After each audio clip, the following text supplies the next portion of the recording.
Amigos de iglesia, vamos a continuar en el estudio de hace varios meses atrás que tenemos de escuela dominical, de este tema que es muy importante para todos los creyentes, ¿cierto? Para todos los creyentes, para cada iglesia también en particular.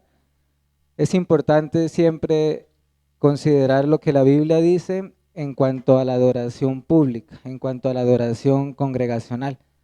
Porque creo que aunque pueden haber algunas circunstancias que hagan que se haga diferente entre iglesias, en términos generales la escritura es muy específica en cómo debe ser la adoración bíblica en una iglesia que se haga llamar a sí misma iglesia cristiana, ¿cierto?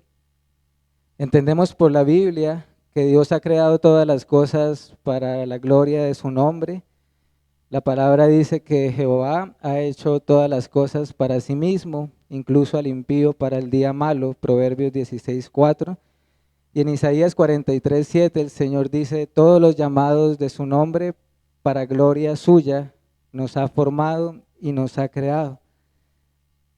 Y además de esto, Efesios 3:21 nos dice, a Él sea la gloria en la iglesia, a Él sea la gloria en la iglesia, en Cristo Jesús, por todas las edades y por todos los siglos. De manera que todo lo que tenga que ver con la gloria de Dios en la iglesia es un tema de relevancia, significativo y que debe ser importante para los que profesan la fe. Y también, hermanos y amigos, viéndolo desde el punto de vista que si Dios no ha guardado silencio en cuanto a esto, o sea, no solamente ha guardado silencio en el sentido de a quién hemos de adorar, sino también el cómo hemos de adorarle. Y además lo ha hablado en abundancia en su palabra, lo ha hablado con claridad. Es más, Dios ha sido muy detallado y muy específico en lo que tiene que ver con su adoración, ¿cierto? De modo que, una vez más, no debemos ni podemos restarle importancia a este tema, ni menoscabarlo o menospreciarlo. Siempre va a ser lícito y necesario preguntarnos cómo hemos de adorarle y cómo le estamos adorando, a nivel personal y como iglesia también. Y les recuerdo que estamos particularmente estudiando los distintos elementos de un culto de adoración público, ¿cierto? O como algunos otros autores o pastores lo llaman, ¿cuáles son esas partes necesarias que componen la adoración pública? Y la semana pasada hemos visto ya varios de estos elementos y ya estamos en nuestra parte final de nuestro estudio. Estuvimos considerando, por ejemplo, todo lo relacionado con ¿qué? ¿Recuerdan? Con las ofrendas al Señor como un acto de adoración a nuestro Dios. Y sobre todo veíamos cómo el corazón, cómo hemos de hacerlo, cómo hemos de ofrendar. En esta oportunidad nos corresponde, hermanos y amigos, detenernos un poco y considerar otro elemento de la adoración pública, y es todo lo que tiene que ver con las ordenanzas del Señor o los sacramentos, como también es llamado. Ese va a ser nuestro tema en este momento de escuela dominical.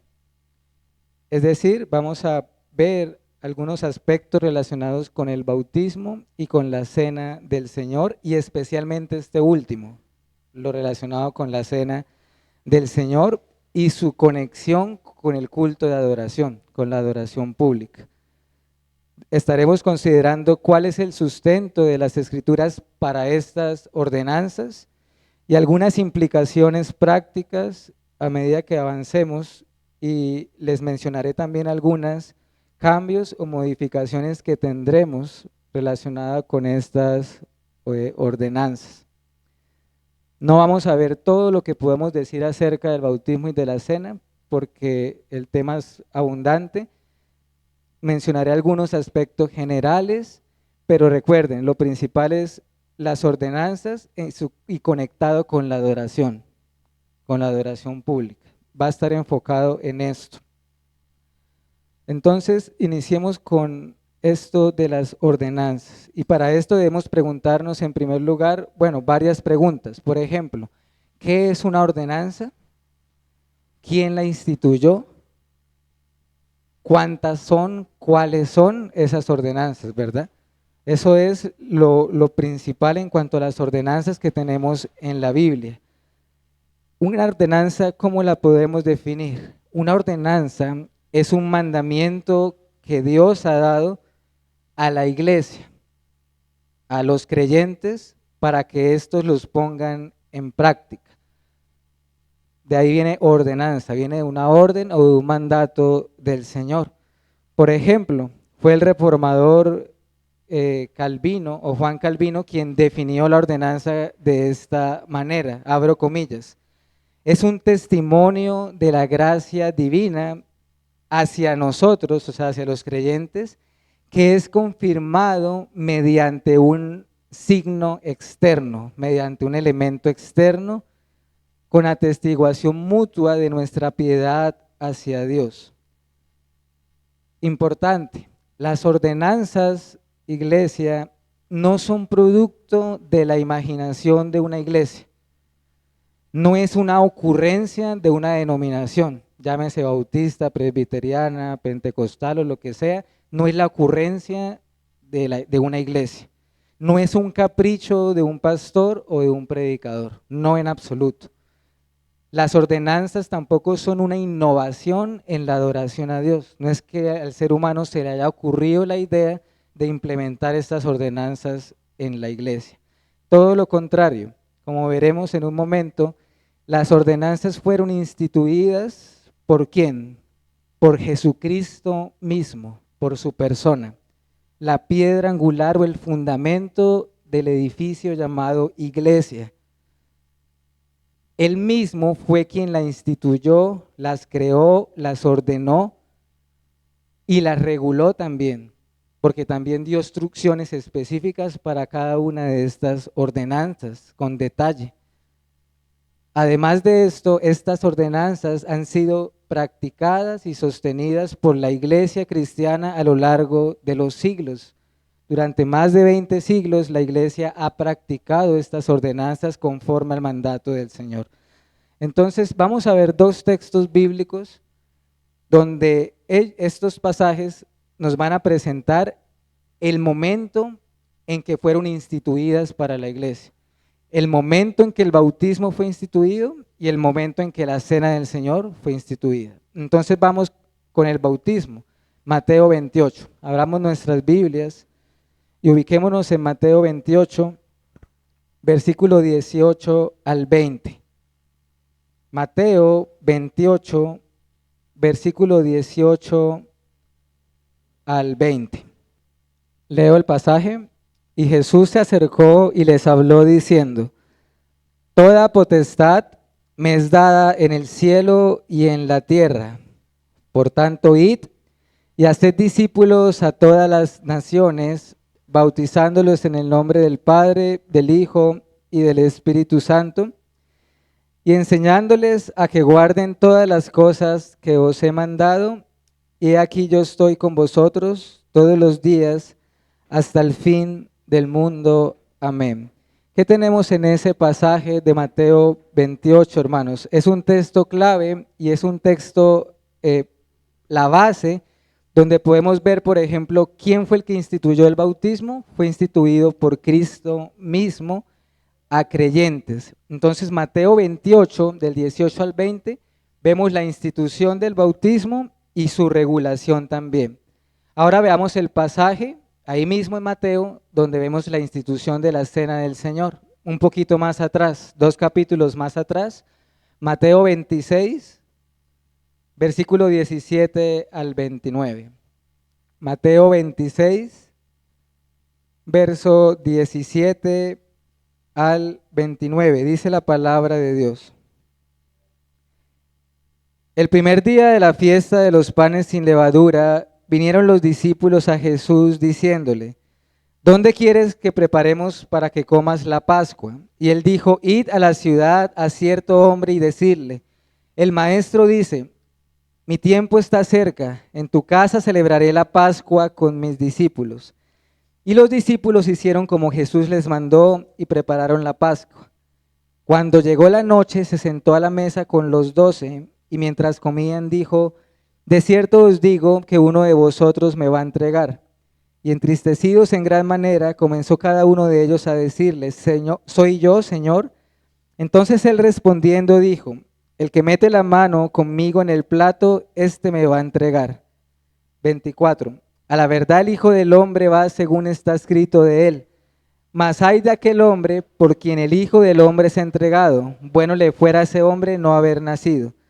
Entonces respondiendo Judas, el que le entregaba, dijo, ¿soy yo, maestro? Le dijo, tú lo has dicho. Y acá comienza la institución de la cena del Señor. Versículo 26 al 29. Y mientras comían, tomó Jesús el pan y bendijo y lo partió.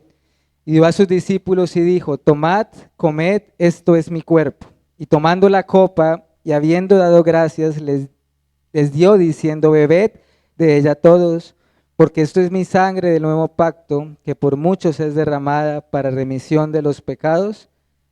Y os digo que desde ahora no beberé más de este fruto de la vid, hasta aquel día que lo beba nuevo con vosotros en el reino de mi Padre. Estas dos ordenanzas ya hemos visto cuántas son y cuáles son, ¿cierto? Las tenemos identificadas. Tienen algo en común.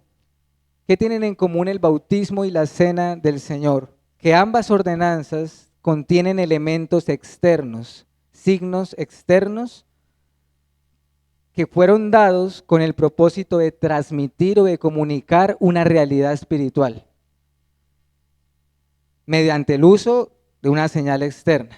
En el caso del bautismo, la señal, ¿cuál es? El agua, ¿verdad? En el caso de la cena del Señor, esos elementos son el pan y el vino. También, hermanos y amigos, las ordenanzas son medios de gracia para un creyente que ha nacido de nuevo en Jesucristo. El practicar estas ordenanzas en sí mismas, no es que tengan el poder para salvar o para limpiar los pecados. Eso es una aclaración importante. Las ordenanzas en sí mismas no salvan ni limpian los pecados.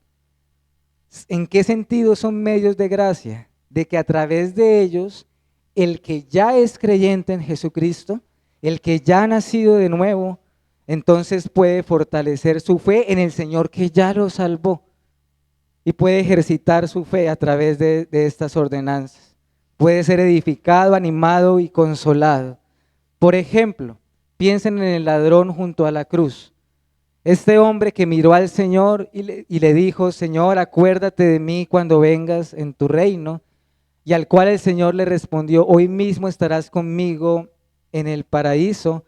Este creyente no tuvo la oportunidad ni de ser bautizado ni de participar alguna vez de la cena del Señor. Sin embargo, fue salvo por la fe en Cristo. Pero no obstante, ténganlo por seguro que si este hombre no hubiese muerto allí y hubiese empezado a caminar la vida cristiana, hubiese deseado tanto el bautismo como la cena del Señor. Por eso es que estas ordenanzas fueron dadas para los creyentes, porque son un medio de gracia, como lo es la oración, como lo es la palabra de Dios, como lo es el congregarnos.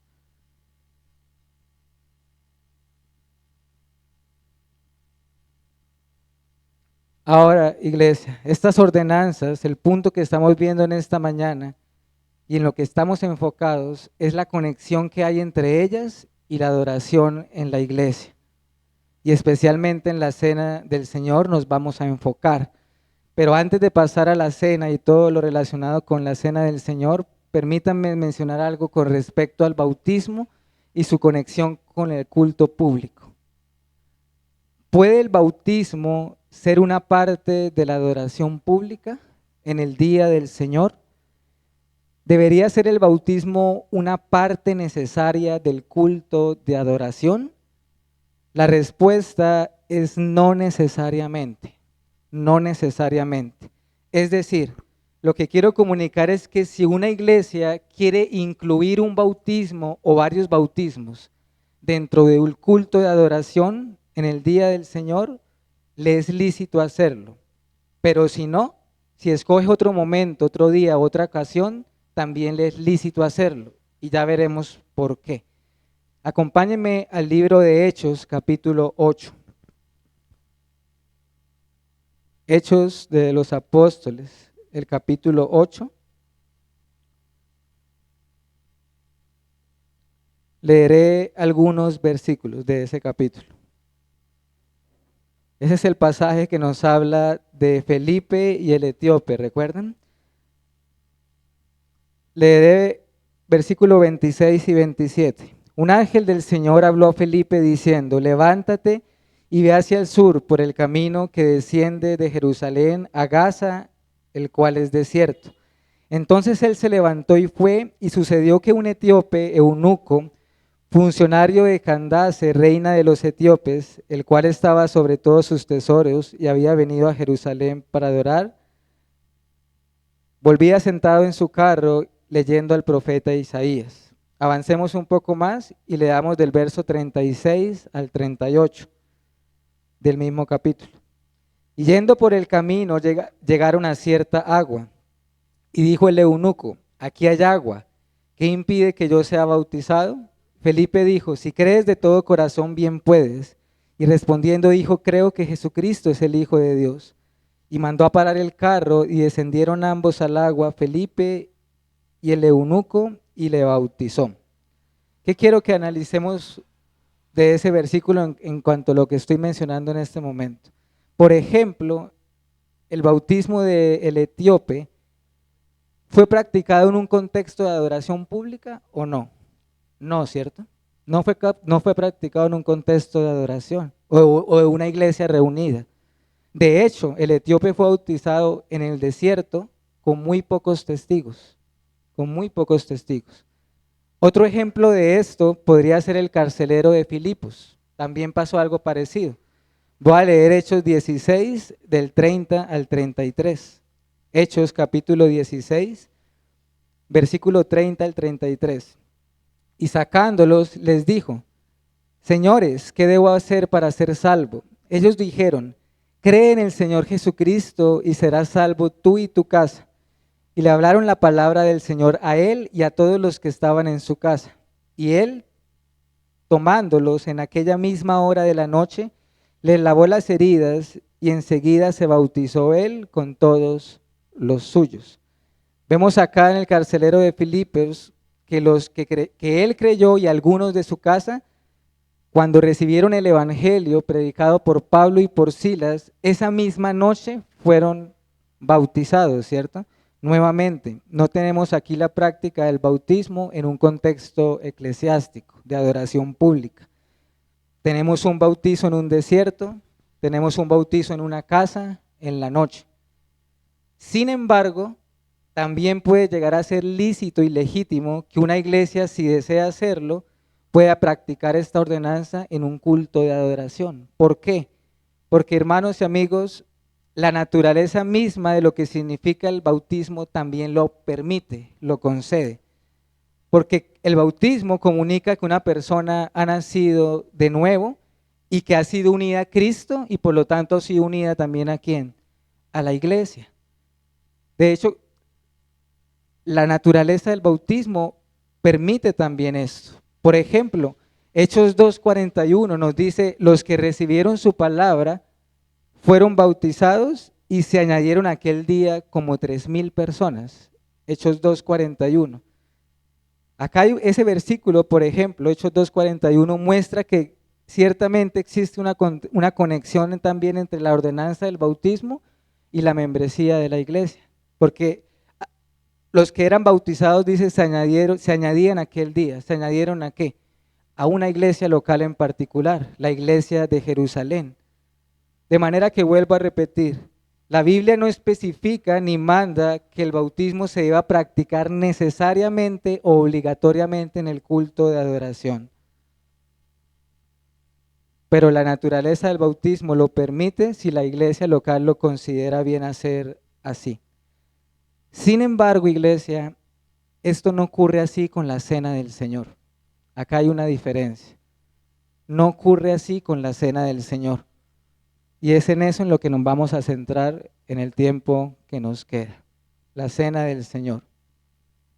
Hace un momento mencionaba que las ordenanzas tienen unos elementos externos, ¿cierto? En el caso de la cena son el pan y el vino. Pero ¿qué es lo que representan estos elementos externos? Bueno, esa respuesta solo la puede decir Cristo, que fue quien instituyó la cena del Señor. Y Cristo fue muy claro al decir cuáles eran esos elementos y qué significaban cada uno de ellos.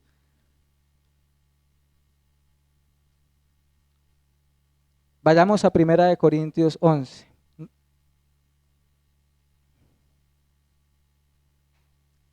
Primera de Corintios 11, leeré el versículo 24 y el 25.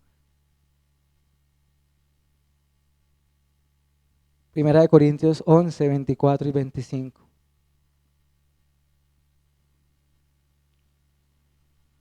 Porque yo he recibido del Señor lo que también os he enseñado, que el Señor Jesús, la noche que fue entregado, tomó pan y habiendo dado gracias, lo partió y dijo: tomad, comed, este es mi cuerpo, que por vosotros es partido, haced esto en memoria de mí.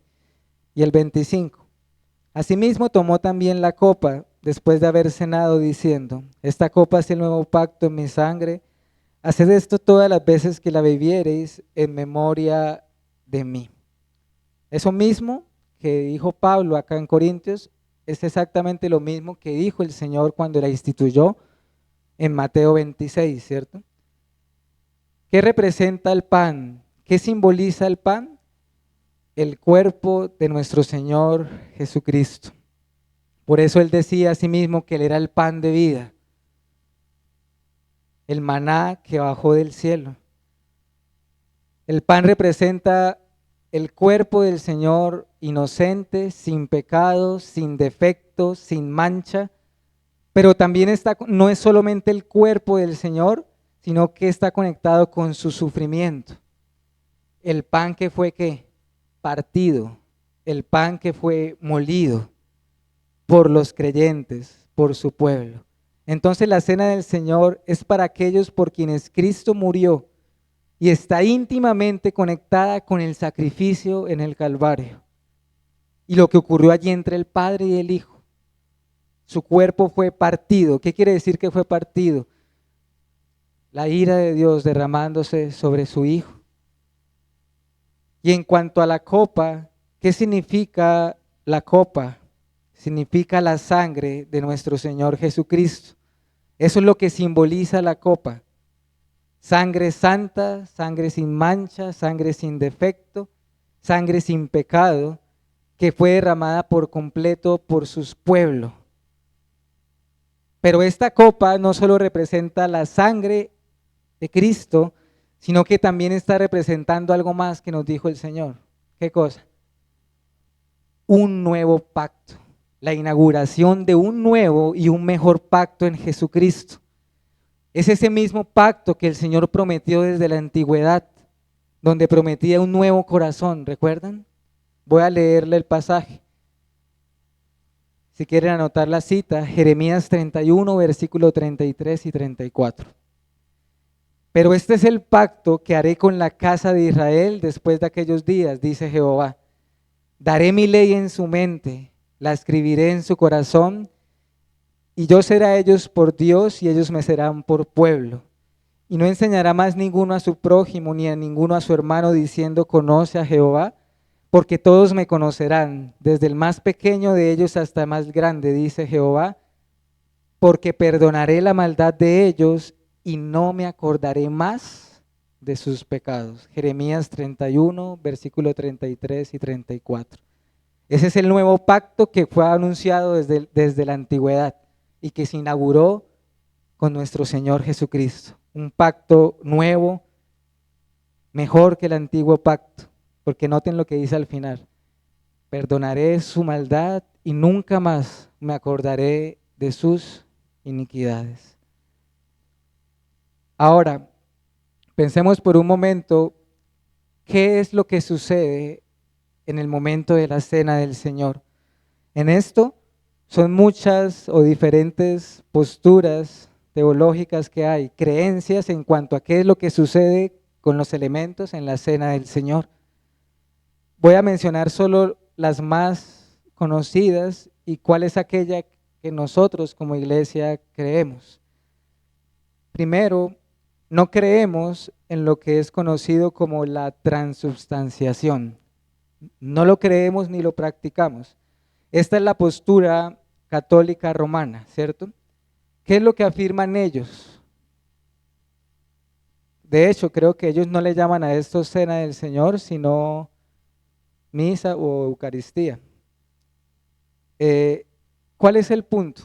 Ellos afirman que en el momento en que la persona participa del elemento, los elementos cambian de sustancia. Es decir, el pan deja de ser pan para convertirse en el cuerpo literal del Señor Jesús, y el vino deja de ser vino para convertirse en la sangre literal de nuestro Señor Jesucristo. Acá hay un problema grande, ¿cierto? Si esto fuese hipotéticamente así, cada vez que se celebrara esta ordenanza, Cristo estaría siendo sacrificado vez tras vez. Y eso contradice claramente la enseñanza de la Escritura. Su sacrificio fue hecho una sola vez y para siempre. Y para siempre.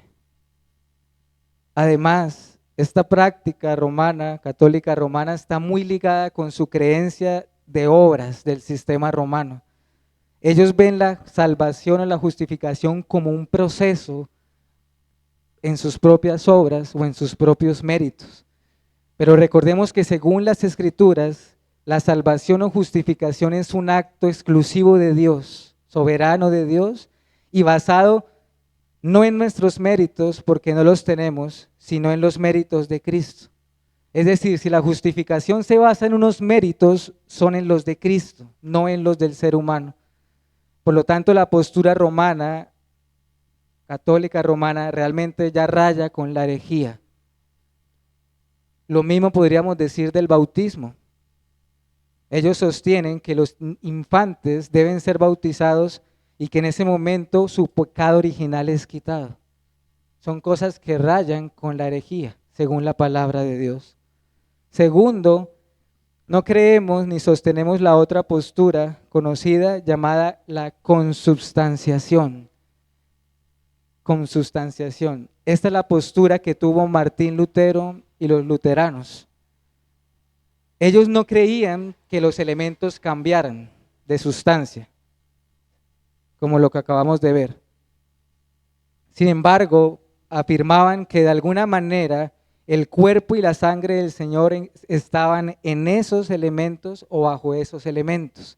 Es decir, tomaron demasiado literal cuando el Señor dijo, este es mi cuerpo. De hecho, hermanos, esta fue la razón por la cual la reforma en Alemania no se pudo unir con la reforma en Suiza, bajo Calvino y Zwingli. Estaban de acuerdo prácticamente en todo, pero cuando llegaron al punto de la cena del Señor, no pudieron acordarse. Lutero se basó, este es mi cuerpo, y no pudo haber unidad en cuanto a esto. ¿Cuál es la postura reformada en la cual creemos? Que los elementos del pan y el vino son meramente representativos. Siguen siendo pan y sigue siendo vino. Ahora, ¿qué sucede en la cena del Señor? Es un memorial, es un recordatorio de Cristo y de su sacrificio. Por eso el Señor dice, haced esto en memoria suya. Pero al mismo tiempo, no desconocemos que existe una comunión real con Cristo cuando el creyente participa de la cena. No es una comunión literal porque los elementos no cambian, pero sí espiritual. Creemos que el creyente cuando participa de la cena del Señor se está alimentando espiritualmente de Cristo y de todos sus beneficios y de su unión con Él. ¿Qué beneficios trae para el creyente la cena del Señor? Bueno, la cena del Señor es otra forma de predicación del Evangelio. No de manera audible, pero sí de manera visible. La cena del Señor es un testimonio público del Evangelio de Jesucristo, porque la cena apunta a Cristo y a su obra sustitutiva en la cruz. De manera que el Evangelio se predica audiblemente mediante la proclamación de su palabra, pero también visiblemente mediante la cena del Señor. De manera que viene a ser un testimonio público, ya sea para el creyente que participa o incluso para los que no participan también es un testimonio.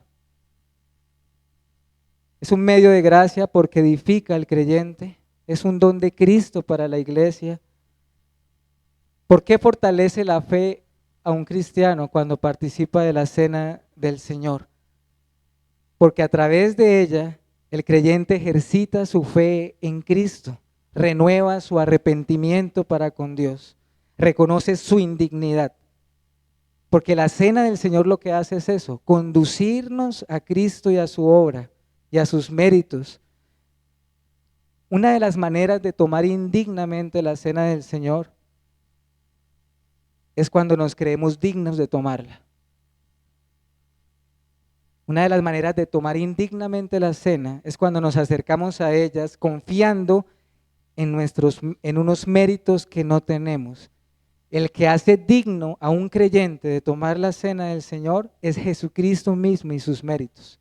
Por eso es que durante ella el creyente renueva su arrepentimiento y su fe en el Evangelio.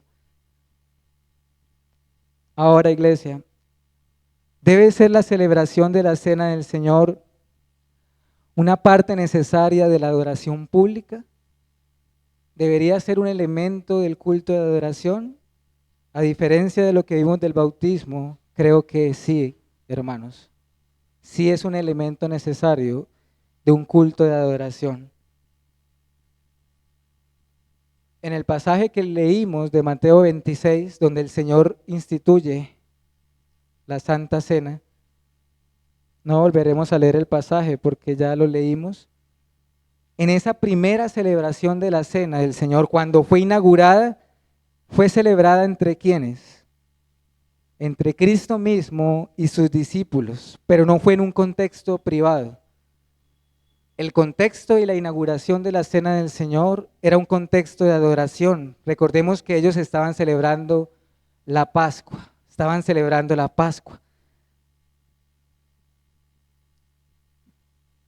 Vamos a Corintios nuevamente, un momento.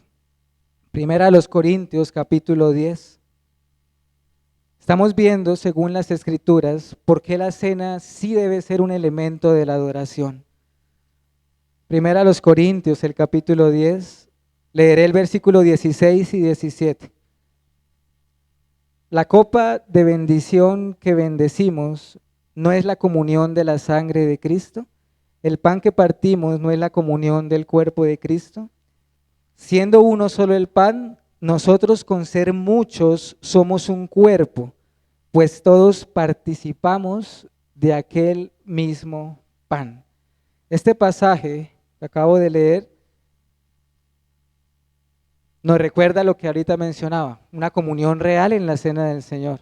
No es la comunión con la sangre de Cristo, no es la comunión con el cuerpo de Cristo, pero además de esto nos está diciendo que la cena debe ser celebrada en el contexto del cuerpo de Cristo, de creyentes.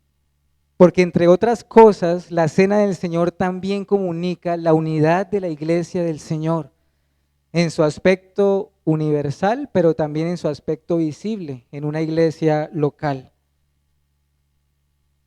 Miren cómo Pablo dice allí, en el versículo 17, somos un cuerpo, pues todos participamos. ¿Esto qué enseña? Que la cena del Señor era celebrada en un contexto ¿de qué? De adoración. Lo mismo nos enseña el capítulo que sigue, 1 Corintios 11. Avancemos al siguiente capítulo. 1 Corintios 11, versículo 17 al 22. Pero al anunciaros esto que sigue, no os alabo, porque no os congregáis para lo mejor, sino para lo peor. Pues en primer lugar, cuando os reunís como iglesia, oigo que hay entre vosotros divisiones y en parte lo creo, porque es preciso que entre vosotros haya disensiones, para que se haga manifiestos entre vosotros que son aprobados. Cuando pues os reunís vosotros, esto no es comer la cena del Señor. Versículo 21, porque al comer cada uno se adelanta a tomar su propia cena, y uno tiene hambre y otro se embriaga.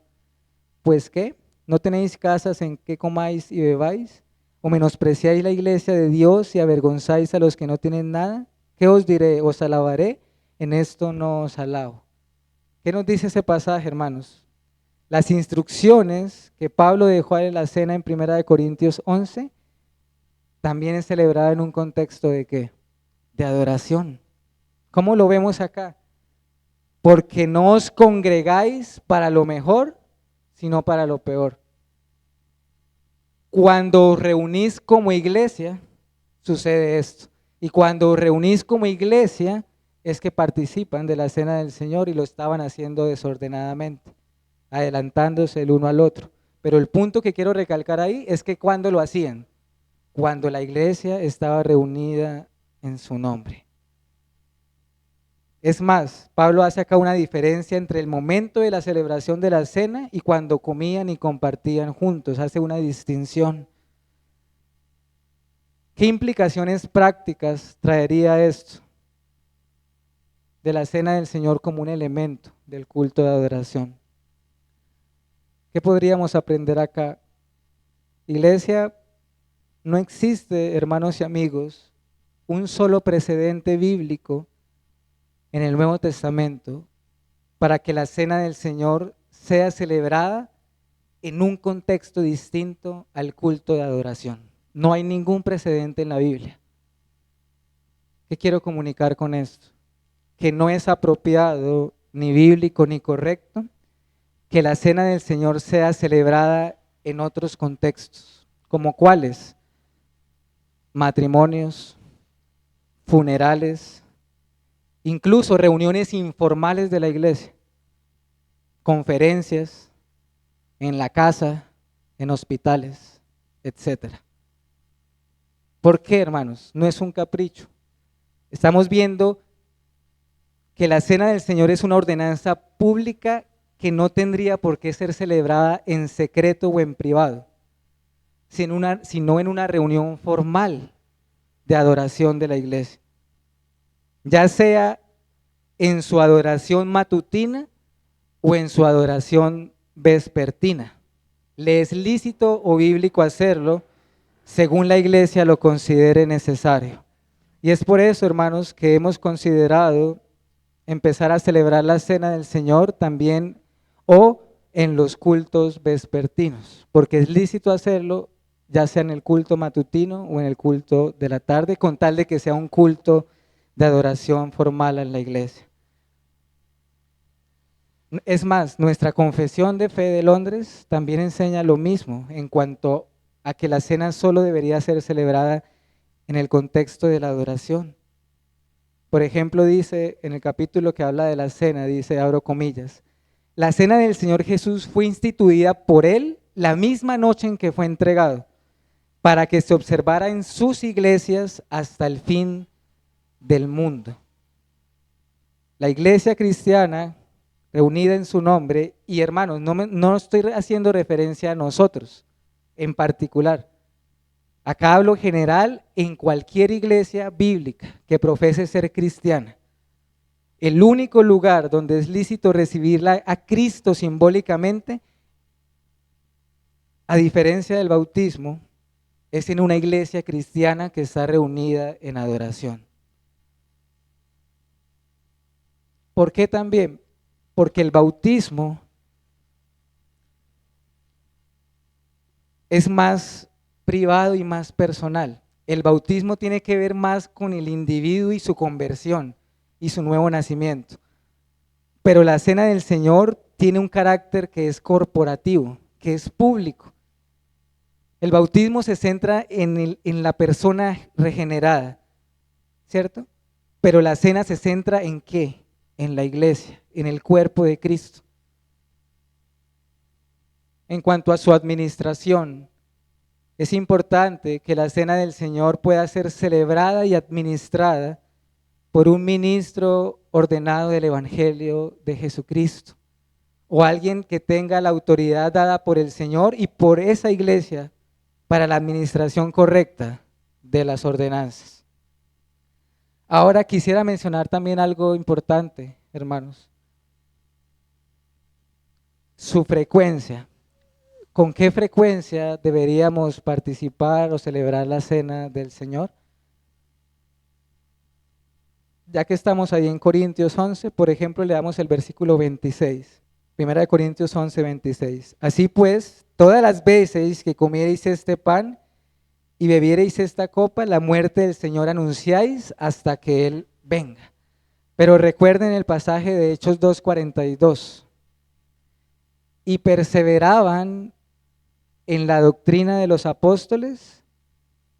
Estoy leyendo Hechos 2:42. Perseveraban en la doctrina de los apóstoles, en el partimiento del pan y en las oraciones. Notemos, hermanos, que los creyentes de la iglesia del primer siglo perseveraban en el partimiento del pan. ¿Qué es el partimiento del pan? Es una alusión a la ordenanza de la cena del Señor. Y nos dice que perseveraban en ello. ¿Qué quiere decir perseveraban? Permanecían, lo persistían, lo hacían con constancia, con diligencia. De manera que es evidente que la Escritura nos muestra que la cena se practicaba con cierta frecuencia. Y esto tiene sentido conforme a lo que ya hemos visto. Si la cena del Señor es un medio de gracia, entonces tiene sentido también que se ejercite con frecuencia. No debería ser practicada ocasionalmente. Ahora, la Biblia no especifica ni es explícita en decir con cuánta frecuencia, ¿cierto? Solo dice y perseveraban.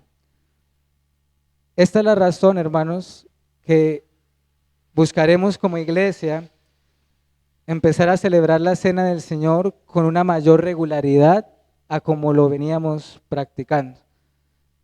Y de manera que por lo menos vamos a celebrar la cena del Señor es decir, 2 veces al mes, por lo menos 2 veces en el mes, para perseverar más en el partimiento del pan conforme a lo que nos enseña su palabra. Y para ir entrando, hermanos, a nuestra última parte y a las aplicaciones, quiero que veamos también algo que es importante y que creo en lo cual también vamos a tener un cambio, como lo hemos venido practicando. Y es lo relacionado con los elementos de la cena del Señor. ¿Por qué? Porque aunque los elementos son meramente representativos o meramente externos, eso no quiere decir que no sean importantes. ¿Me hago entender? Y ya hemos visto, según nuestro Señor, cuáles son esos elementos de la cena y qué significan cada uno de ellos. De manera que en cuanto al pan que se celebra en la cena del Señor, no importa el tipo de pan como sea, lo que importante es que sea ¿qué? Que sea pan. ¿A qué me refiero como sea? O sea, no me refiero a otras cosas extrañas, me refiero a que puede ser pan con levadura o pan sin levadura. ¿Por qué, hermanos? ¿Por qué se puede cualquiera de los dos? Cuando nuestro Señor Jesucristo instituyó la cena del Señor, ellos comieron pan sin levadura, porque así se celebraba la Pascua. Era la fiesta de los panes sin levadura. Y recuerden que la Pascua y la cena no son equivalentes. Aunque apuntan a Cristo, no significan lo mismo. Sin embargo, es circunstancial. ¿Por qué? Si se usa pan con o sin levadura. Sino que lo que importa es que sea pan. Porque nuestro Señor no tuvo en cuenta en el momento de la institución de la cena si era pan con levadura o sin levadura. Lo tomó así porque esa era la costumbre judía de la Pascua. Además, hay otra razón para esto, hermanos.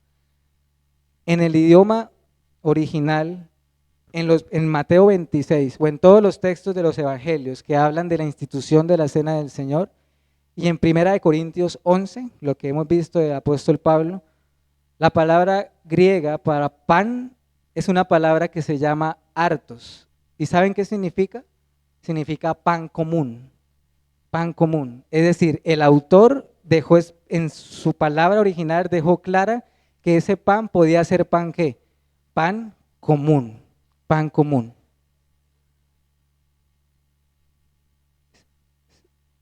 Y en cuanto al segundo elemento, hermanos, creo que no sucede así con la copa. Es decir, la pregunta ¿es indiferente si se toma el jugo de uva o si se toma vino? Creo que sí existe una diferencia. Todos sabemos que hay una diferencia, aunque sea poca o mucha, existe una diferencia entre tomar vino y tomar jugo de uva, ¿cierto? Cuando uno toma jugo de uva, uno sabe que no está tomando vino o viceversa. Es evidente que cuando el Señor dijo, no volverá a comer más de este fruto de la vid, ¿a qué se estaba refiriendo? Al vino. Es decir, hermanos, lo que quiero comunicar es que es evidente que lo que el Señor y sus discípulos tomaron cuando fue instituida la cena del Señor fue vino. Cuando el Nuevo Testamento habla de la copa en conexión con la cena del Señor, se da por sentado cuál es el contenido de esa copa. ¿Cómo lo sabemos? Primera de Corintios 11. ¿Qué estaba pasando en Corintio? Se estaban embriagando. Eso no sucede con jugo de uva. ¿Eso qué quiere decir? Que lo que tomaban en la cena del Señor era vino. Además de esto, la historia de la iglesia también lo muestra. Nunca hubo un debate en cuanto a eso. En cuanto al pan, lo que vimos ahorita lo hubo, pero jamás hubo una discusión en relación con la copa. Lo que quiero comunicar es que durante muchos siglos de la iglesia cristiana, la iglesia dio por enterado que el uso del vino era lo apropiado para la cena del Señor. Es más, y eso me sorprendió cuando lo estuve leyendo, el cambio a jugo de uva fue relativamente algo reciente en comparación a toda la historia de la iglesia. Y los motivos que dieron el cambio fueron más bien objeciones que no tenían ningún fundamento escritural. ¿Qué quiero comunicar? Que hubo unos elementos que fueron dados por primera vez, pan y vino, y que fueron rectificados por el apóstol Pablo en 1 Corintios 11, que esta fue la práctica apostólica y de la iglesia. De manera, como mencionaba ahorita, que aunque los elementos sean solo elementos, no podemos menospreciarlos. Deben ser pan y vino verdaderos. Objeciones las hay y pueden haber muchas, pero Cristo mismo fue quien lo instituyó así y quien tomó vino en la inauguración de la cena. Sabemos por otros textos de las Escrituras que el Señor estuvo involucrado en otros contextos donde también hubo ¿qué? Donde también hubo vino. De hecho, por ejemplo, el primer milagro del Señor fue en una boda en Cana de Galilea. ¿Qué quiero comunicar, hermanos? Que el vino no es pecaminoso en sí mismo. El vino, como tantas cosas, es creación de Dios. No vemos en la Biblia un texto claro donde diga que sea malo en sí. Más bien encontramos pasajes donde tiene una connotación que es natural, positiva. El vino que alegra el corazón del hombre. Eso está en un versículo donde no tiene una connotación de embriaguez. Pablo le dijo a Timoteo, Timoteo, junto con agua toma un poco de vino para tus frecuentes enfermedades. Algunos también objetan que esto puede ser causa de tropiezo o de tentación. Pero la pregunta es, ¿por eso deberíamos cambiar el elemento? No lo creo así, hermanos, porque recuerden, el creyente que participa de la cena del Señor es alguien que ha nacido de nuevo, es alguien que ha sido transformado por el Espíritu Santo. Y realmente no creo que un poco de vino lleva a un creyente nacido de nuevo a embriagarse. Sin embargo, lo que quiero decir es que ese argumento no tiene fuerza, que sea tropiezo, porque el que toma la cena es alguien que ha sido transformado por el Espíritu Santo.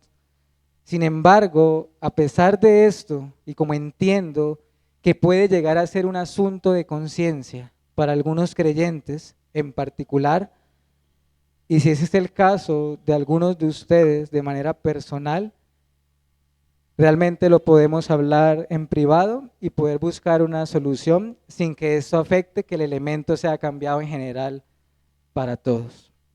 Termino con las siguientes reflexiones.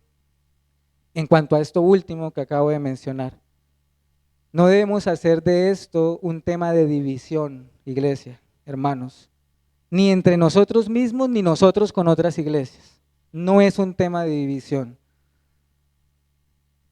No estoy diciendo acá que sea pecaminoso el uso de jugo de uva. De hecho, nosotros lo hemos hecho durante años.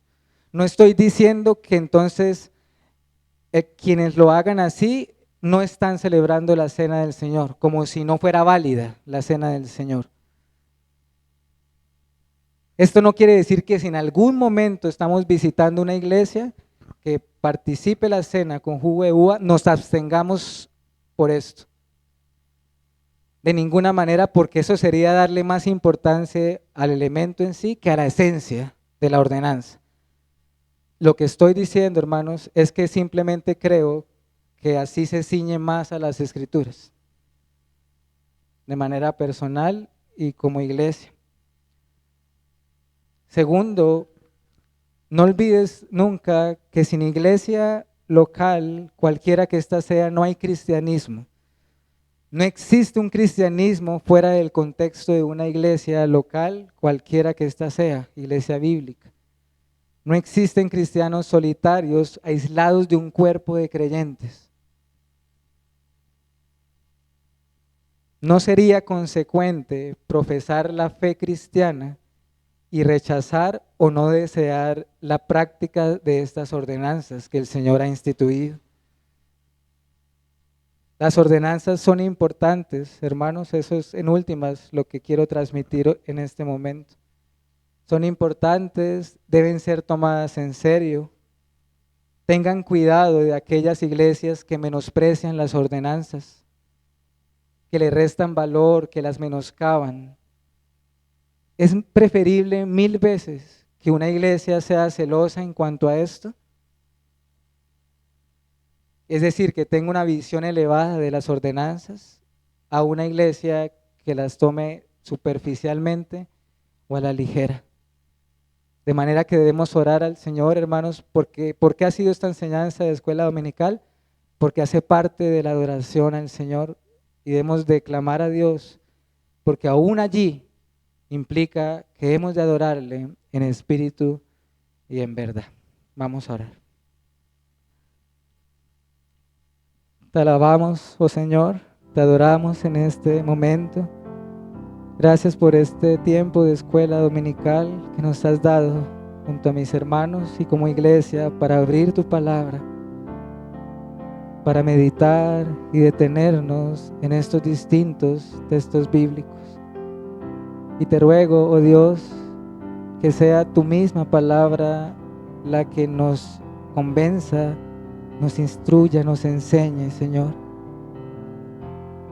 Es tu palabra la que tiene ese poder para darnos convicción en cuanto a ciertas cosas. Y te damos gracias, Señor, porque a través de esto, solo reconocemos que somos pecadores y que continuamente necesitamos de la luz de tu palabra y que necesitamos que ella continuamente nos esté renovando nuestro entendimiento y reformando nuestras vidas a nivel personal y también como iglesia. Oh Señor, te ruego para que estos cambios que se han hablado no se hayan hecho arbitrariamente, sino con un propósito y con un fundamento en tu palabra. Y te pido para que esto no vaya a causar tropiezo, ni discordia, ni división en medio de nosotros. Al contrario, Señor, te ruego que todo esto a todos nos ayude para bien, de manera individual y como iglesia también.